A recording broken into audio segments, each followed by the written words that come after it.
Nick, the Non-Aligned Movement Summit has ended. What have the heads of state and government resolved? Absolutely, Penina. So the curtains have actually closed here in Kampala, Uganda, as far as the Non-Aligned Movement is concerned. So the day is done. The chairman of the new movement, that is President of Uganda, His Excellency Yoweri Museveni, has called it that this one is now closed. But now calls for affluence among the developing countries has been very vocal in this situation, and also many of these developing countries are trying to push agenda of doing trade together. So one of the things that came out during the closing ceremony is how they need to come and of course join hands to push agenda, just to fight some destruction, fight some countries which have actually been very, very vocal in terms of punitive approaches to make sure that developing countries continue to remain the same status quo and actually just trying to push them to the walls. But here is a powerful speech from the new chair of the Non-Aligned Movement, President Yoweri Museveni, on how the mood here at NAM has been. Let's take a listen. We are therefore not impressed and cannot be part of the morbid, I want the word morbid, sickly, of the morbid bigotry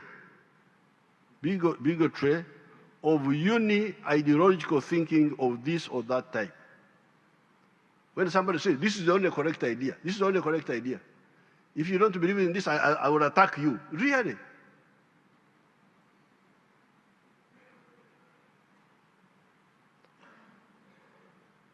The universe has been here for the last 30 billion years. This earth has been here for 30 billion years. The human society has been here for the last 4.5 million years. Now you come, within 20 years, you think what you think is the only correct thing. You must be sick.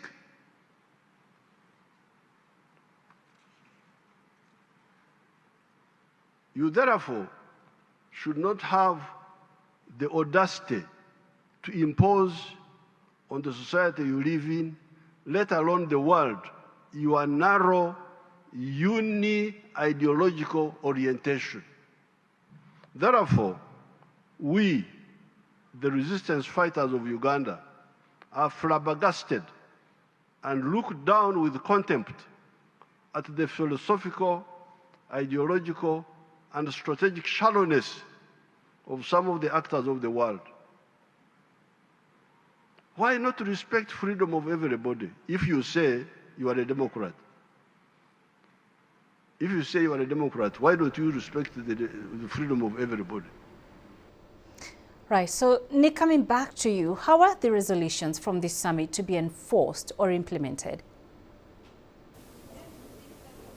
Absolutely. So as it closes its curtains, the recommendations and of course the decisions that unilaterally were made by the heads of state was that now the issue going on in Palestine should be addressed. Of course, the vocal voices from the heads of state will now be sent directly to the United Nations on how they should formulate a way to bring together those countries and have a sit-down for lives to be saved. So the bombardment and of course the attacks in the Gaza Strip is still going on, but now the NAM heads of summit have actually come out to voice the concern on how this will be, of course, approached. Something else is that diplomatic issues between member countries was one of the key topics. Now, Ethiopia and, of course, Somalia have been having an issue concerning the Red Sea. But again, this is where the member countries have come in to really put out their authority to say that sovereignty of every country is actually mandatory. So this is one of the issues that has been addressed today, Penina.